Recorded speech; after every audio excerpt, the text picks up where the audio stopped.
start wiring our machine. As you noticed, the entire video, I told you, the only reason I didn't have any wiring on my end stops and motors is so you'll be able to look clearly at what I'm doing. But I want you to see, I didn't want you to install anything without wiring. I'm going to go ahead and solder this one. And then I'll show you, again, I'm going to solder this one for you, and then I'm going to show you what the entire machine is supposed to look like wired.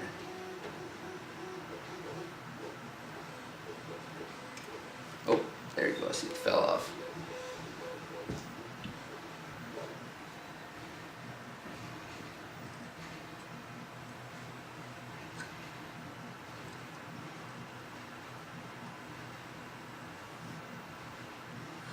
Ta-da! That's an easy way to do it. You measure it, you just put a little blob on the thing. If you have a good hard iron.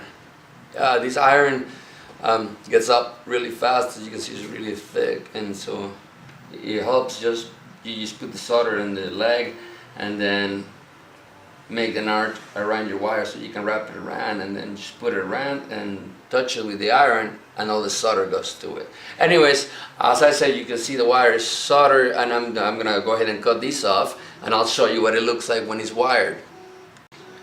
Alright, so guys, so really important, while you're hooking up the Z motors, or if your motors are already wired, what you want to do with the wiring for the Z, it actually really depends. However, you're still going to have to get them, both of the wires on the same size, so it really depends what you're going to do. If you're going to join all the Z wires to make one Z, depending on the board you have. For example, I have the MKS, it has another port just like the ramps. However, that one you have to turn on and put another driver, or tell them that it's a separate driver. In this case, what we're doing again here, it's grabbing the we're grabbing this and running up to the other side because I need to hook them up both on the same place, right? It's gonna be just, this is gonna plug into one motor, the other one is gonna be plugged to the other motor, and eventually they're gonna join and have one plug from my MKS board. So what I want to show you is how I want you to put these Z wires, right? And it'll make it a lot easier. Again, remember, you have to get, since they're separate, you're gonna have to get one of the wires to the other side. I usually put the board on the side of the X motor, right? And I put the power supply against the other side. Anyways, so right now, what you're going to do again, if your motors were wired, you should already have a bundle coming out of it. If your motors are like me, it should be like that. The NEMA ones with the lead screw usually come like this. So I want you to grab these, and I want you to guide this right here, and I want you to put it on the center of the extrusion. The center of the extrusion has a hole that looks like an X at the bottom of the center of the X, and I want you to go ahead and push that down to the other side, right? And we'll be able to tie this in again, or hide it up underneath the rail if you want to, and I'll show you later on how to hide it if you need to.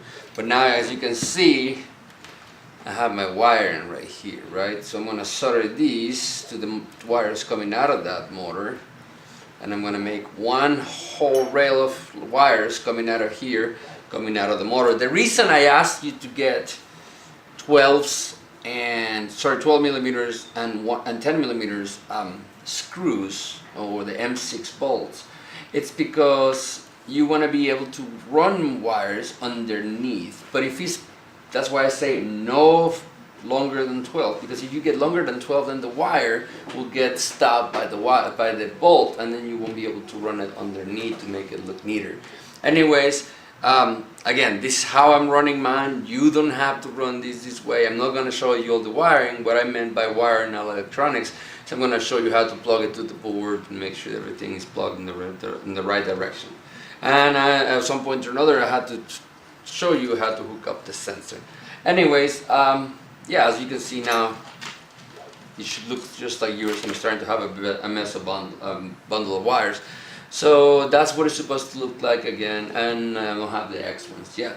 Again, once you see it all, you will decide how to run your wiring. I don't want you to do exactly what I'll do because you might not like that. Anyways, so this is what it looked like, and I'm going to go ahead and finish the wiring, come back to you with all the wires down and done, I just wanted to make that point that you can use the extrusion notches, and as long as you use the actually 10 millimeters, 12 millimeters M6, you will have enough space to go underneath the spacers, and it will also hold it in the groove.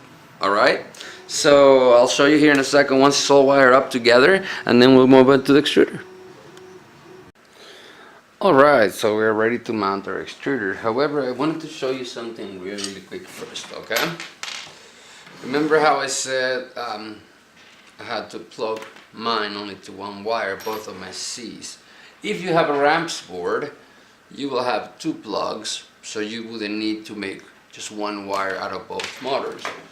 However, in my case, I'm using the Saint Smart 2-in-1 or an MKS. I haven't decided yet, but it only has one plug for each one. So in that case, of course, I will have to make both motors into one wire. So with that being said, that's what I did here. See, I actually grabbed the wires from both these and I soldered them right there. Heat shrink them, so heat wrap, a shrink wrap, and put them together in one, right? And stops it out, and as you can see, everything is pretty much wired now. So now, okay, let's get to the actual fun part of these. I need you to get a M3 25 millimeters and M3 30 millimeters and M3 45 millimeters. Okay, and these are the three bolts we're going to use to actually attach our extruder to the carriage. Now, do you remember that I told you, like, to make sure that you trap your wires on the channel above your fan, right? Well, the 30 millimeter fan is gonna face your motor. It should be flush against, so remember this is flat and this is flat, so that would be enough glue. But if you're confused, sometimes I am, this goes towards the motor, the sensor goes towards the idle. So now what we're gonna do is I'm gonna grab these wires and I'm gonna put my fingers in between the bars. I'm gonna grab the wires, I'm gonna pull them in between the bars, and you see right there the groove. I'm gonna line up the wires from the 30 millimeter fan and the motor onto the groove. Now, if you align the actual shape perfectly, you don't have to be fussing trying to find the screws or bolts. So the 25, which is the first one we're gonna put in, it's going to go on the idler side. You only have 3 holes on the actual carriage, so it's gonna go on the idler side. Or if you're looking at the front of the machine, it will be the right side, the one behind the sensor. And if you're looking on the back of the machine, of course, well, you get, I'm pretty sure you understand how that works. Anyways, so I'm gonna put it in, push it in, make sure it's there. I'm gonna start threading it in. I'm just gonna let it sit there for a second. Now I am going to grab my 31, and I'm gonna put it on the other hole, the one that is closer to the actual X motor. And I'm going to start lining it up in there until it goes in. And now it's just going to stay a little bit in there. Alright. And now you're 45. I know, it's like a 45. What the hell are we tightening up? Well, the 45 actually goes through the carriage, through the extruder, and it ties onto the motor, which binds the whole thing together. And then makes one solid piece. So, the other two are semi-tight, just enough to hold it, and I'm going to grab my 35, and that one is going to go, you see this notch, this angle, it's going to go on the back of it, right against that. And just going to put it all the way in, until you sit there. Okay, so now, I'm going to go ahead and tie it up. All my nuts, all my bolts, I'm sorry.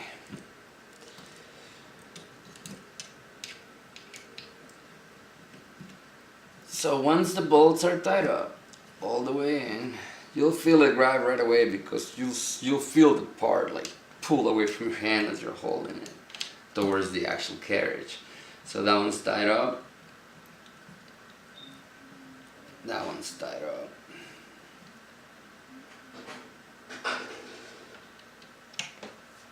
And the top one, which will bring in the motors in,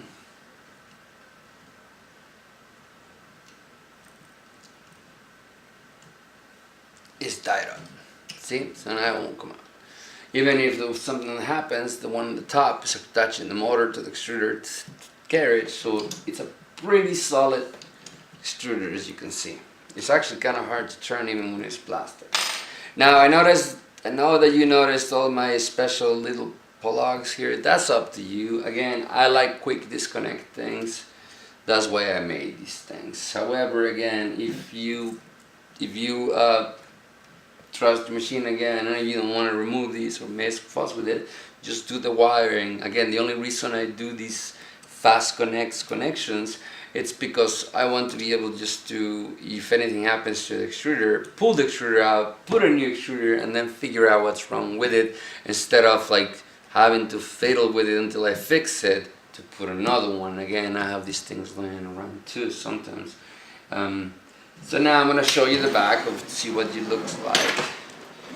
There is your little eyes, the nose of the guy, and one cheek is going to be coming out of the little dent. It's going to be all the wires, and the other one goes right there.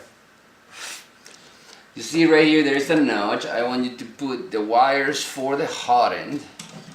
It's going to be a little tricky, and you're going to be like, but am I going to break it? Well, no, you're not. Hopefully your hot end is good. But you're going to shove that in there. Right? And again, that's mounted.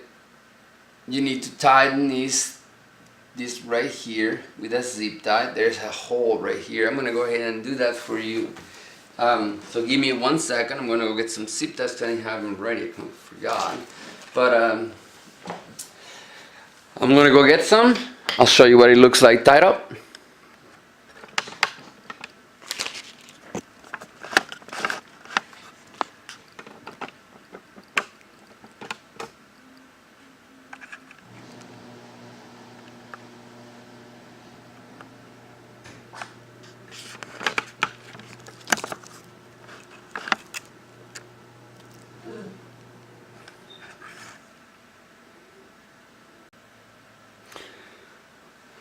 So okay, now I'm gonna go ahead and plug all the stuff, put all the plugs, I'm gonna plug it to the board, and I'm gonna show you again what I did with my power supply. I don't expect you to do the exact same thing.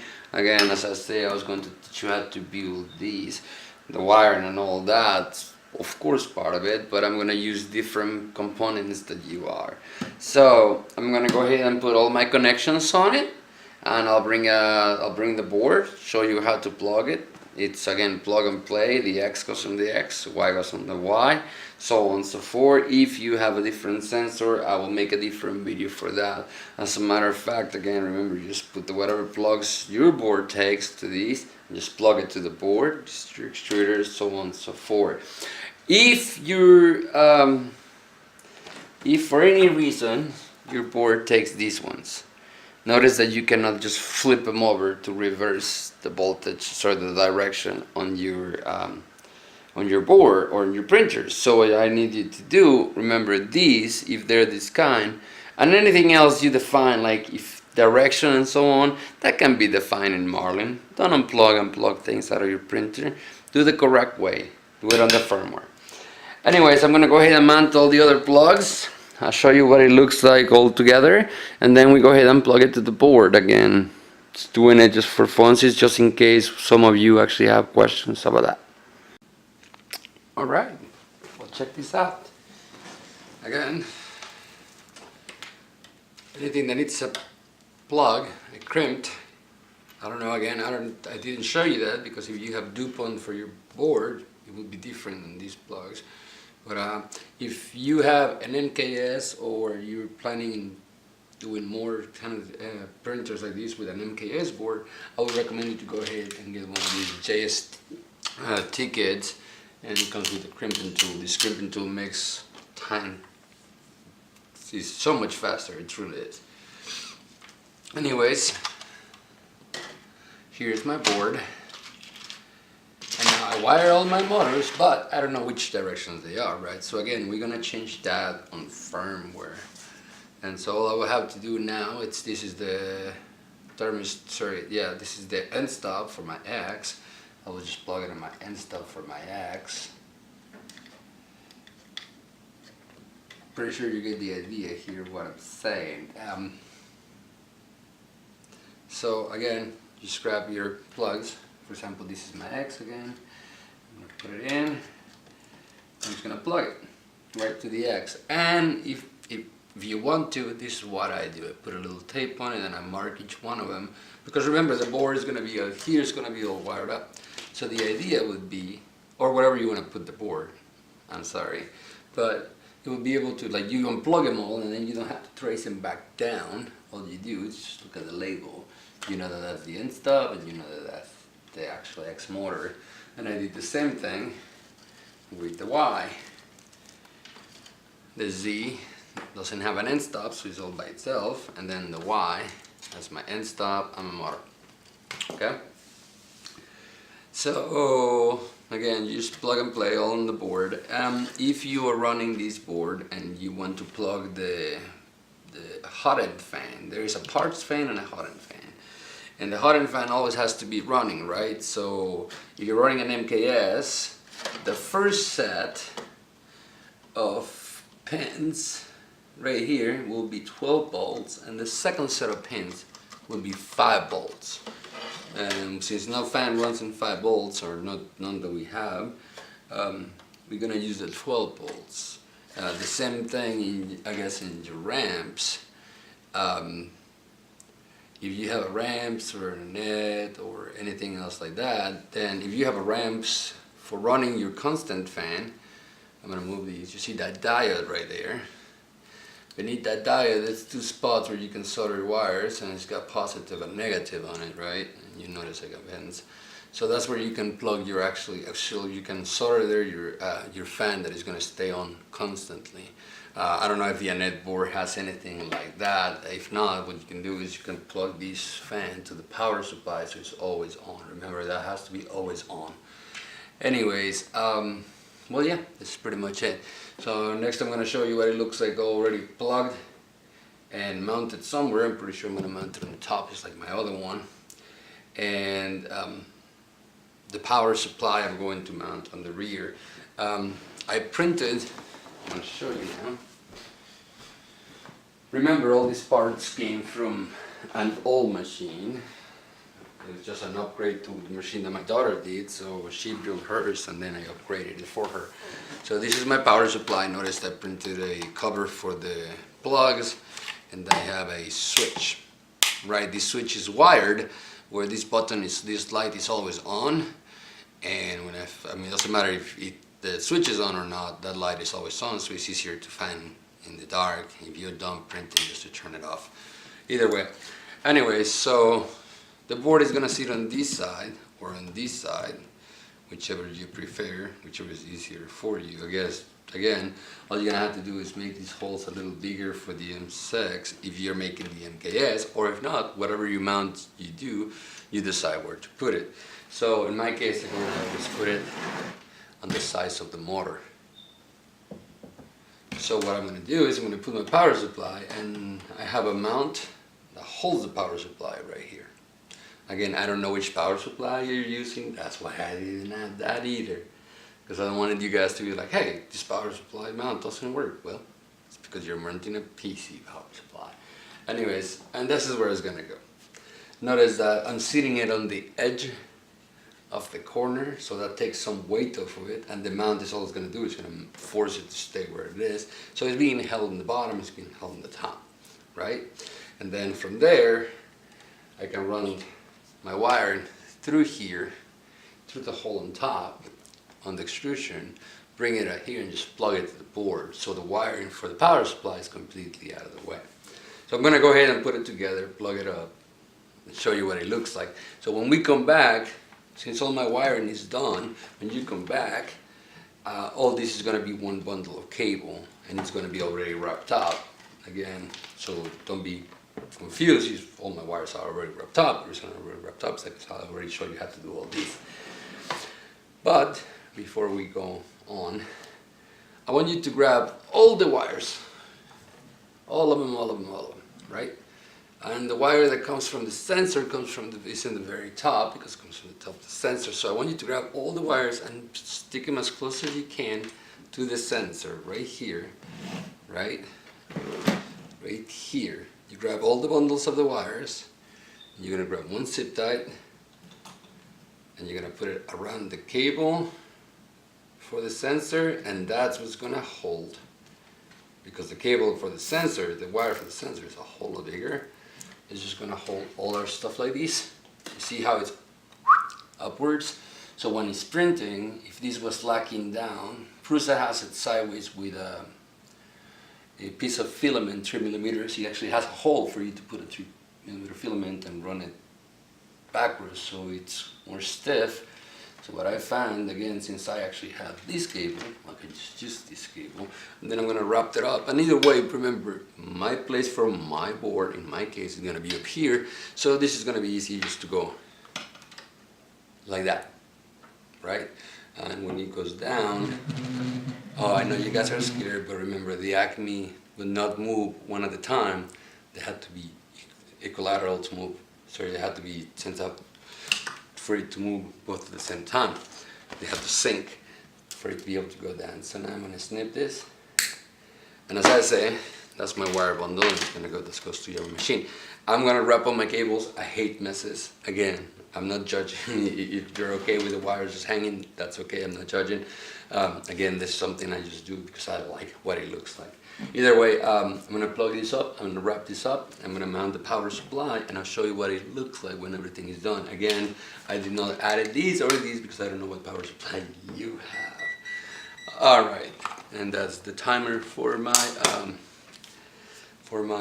multimeter. Alright, well, I'll see you guys in a second. Alright, so as you can see, all the wiring is done now. But earlier I told you to how to hide these things here, and I say use tape, and I'm pretty sure it was not clear. If you grab some clear tape, just packing tape,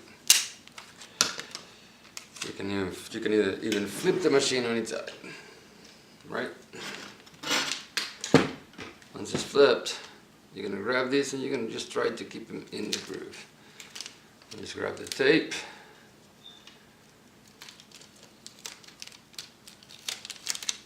Now again, just clear tape, invisible tape. Don't add like duct tape after you made beautiful things. This beautiful printer, don't add duct tape to it, you know what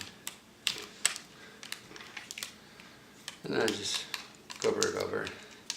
Here in a second, I'm going to make a little cut to remove what's close to the motor, because I don't really have anything close to the connections of the motor. You can see me right here. I'm going to grab a blade.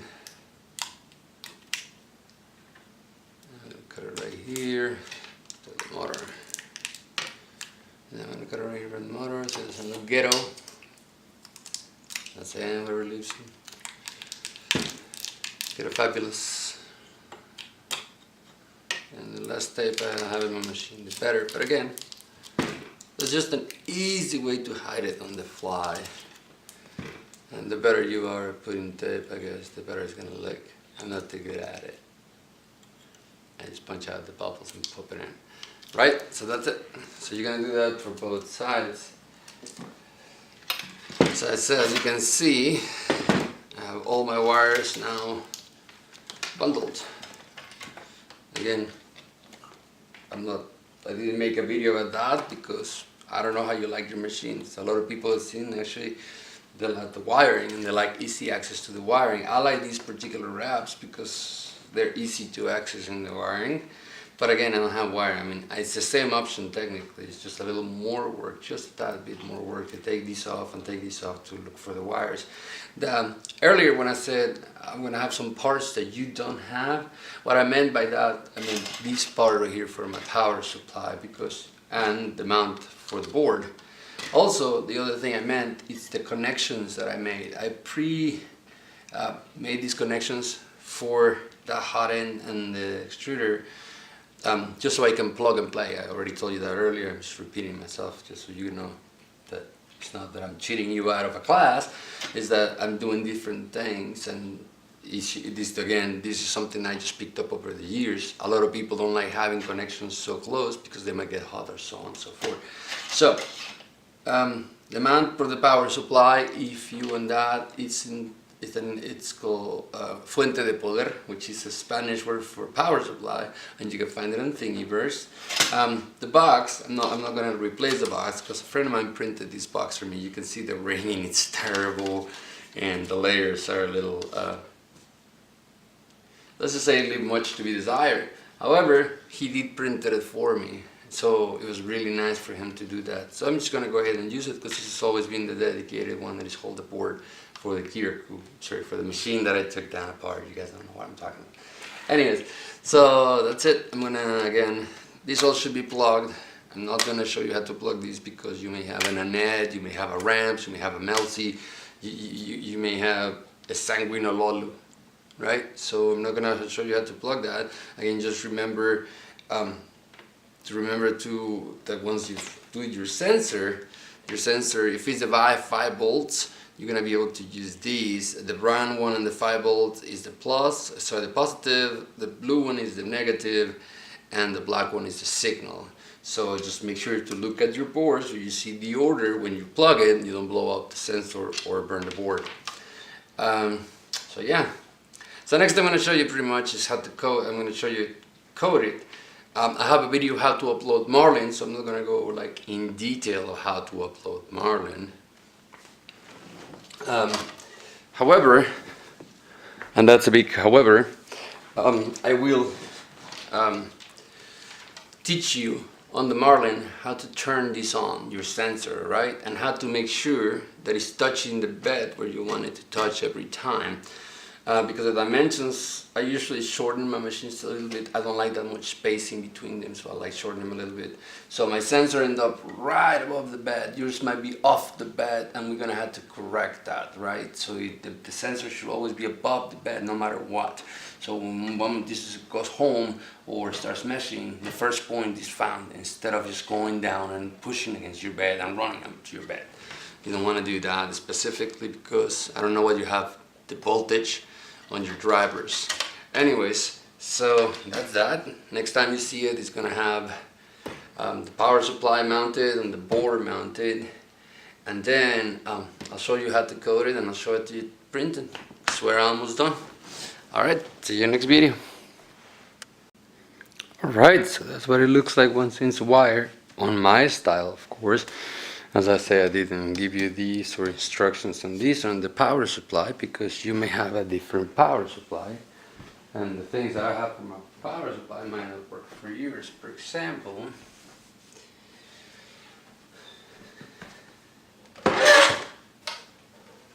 different power supply, a computer power supply, different power supply. So there's all kinds of power supplies, and I don't know which one you have. Yeah, again, if you have the same type of power supply, this is called Fuente de Poder mount. It's called FUENTDEPODER.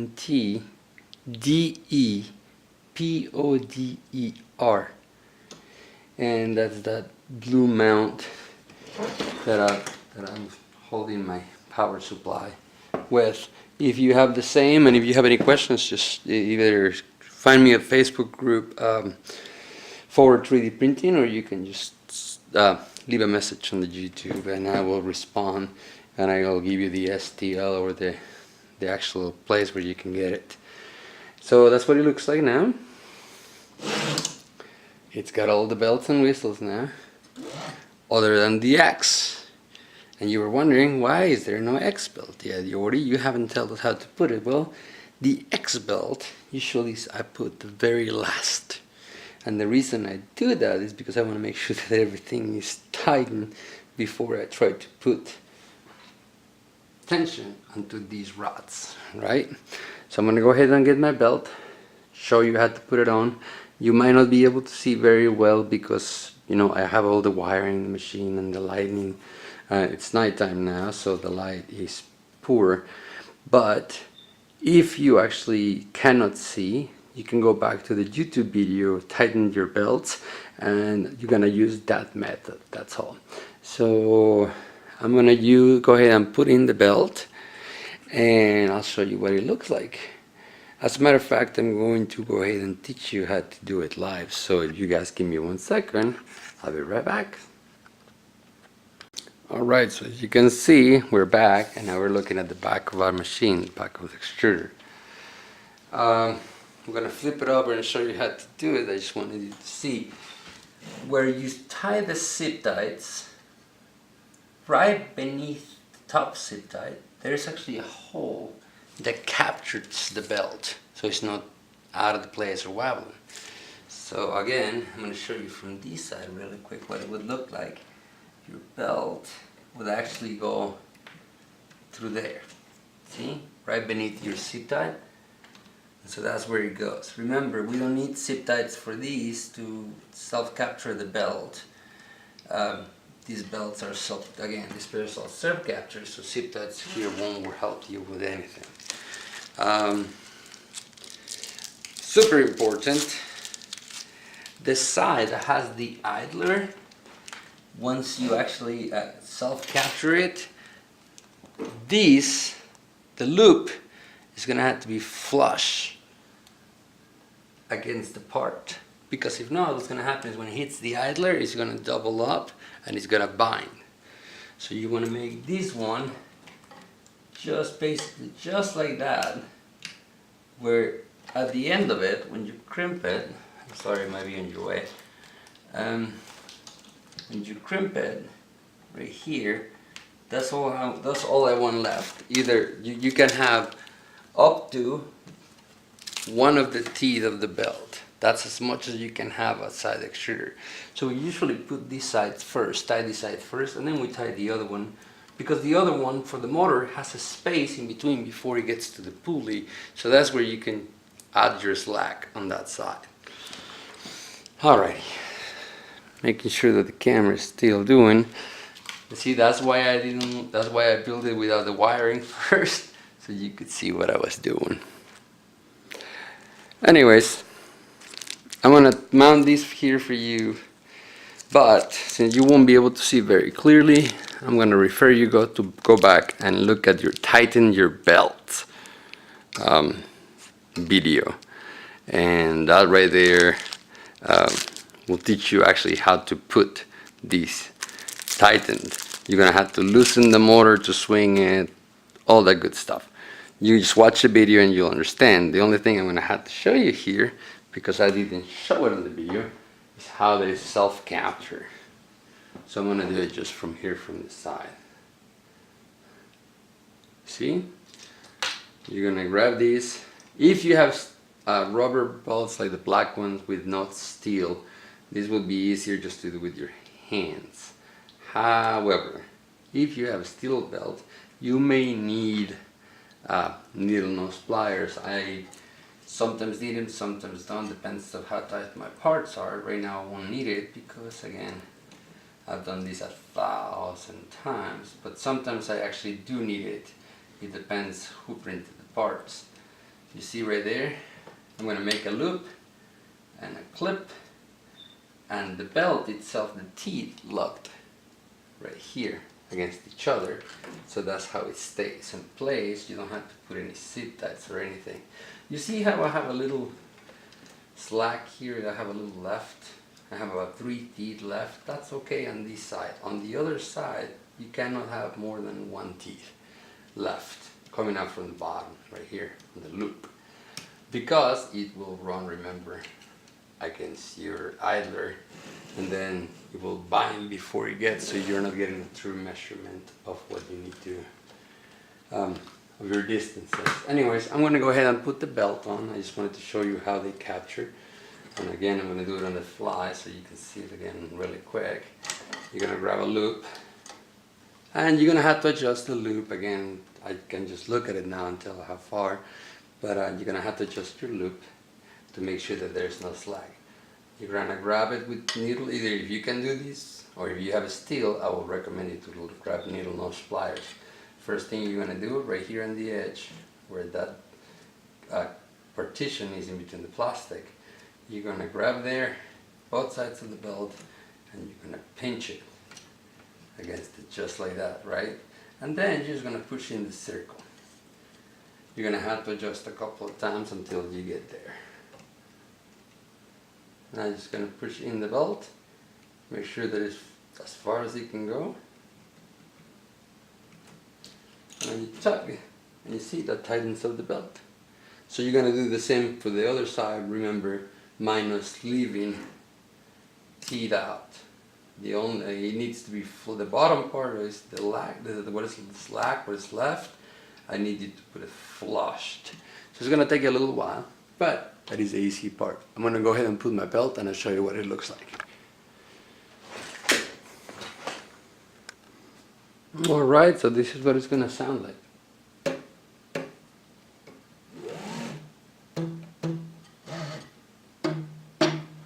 Right, that's how you know your belts are tight.